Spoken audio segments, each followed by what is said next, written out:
बाळासाहेबांचा अनेक वेळा आम्ही भाषण ऐकलेलं आहे आणि त्यांनी स्पष्ट सांगितलं होतं की माझी शिवसेनाच्या मी काँग्रेसीकरण होऊ देणार नाही.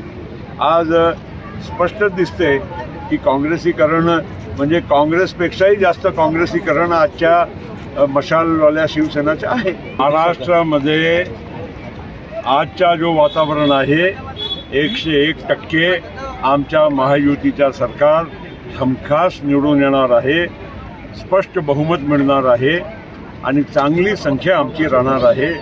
नितीन गडकरी बोलले, ते खरं बोलले, हा आत्मविश्वास आम्हा सगळ्यांना आहे.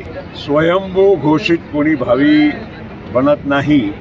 आणि दुसरी गोष्ट, आज या महाराष्ट्रामध्ये पहिल्या तर तुमची सरकार आली पाहिजे, तुमचे 3 पक्षामध्ये तुमच्या संमती असली पाहिजे.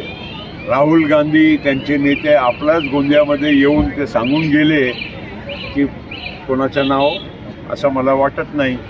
आणि म्हणून कोणी काही म्हणेल, मी पण म्हणू शकतो मी उद्या हे बनणार ना ते बनणार. स्वयंभू घोषित हे बोगस आहे, फक्त एक स्टंट आहे आणि खूप वर्ष लोकांनी ते स्टंट बघितलेलं आहे. त्यामुळे कोणी बळी पडणार नाही. हमखास 7ही जागा तुम्हाला आश्चर्य वाटेल 23 तारखेला जेव्हा फुगा फुटेल.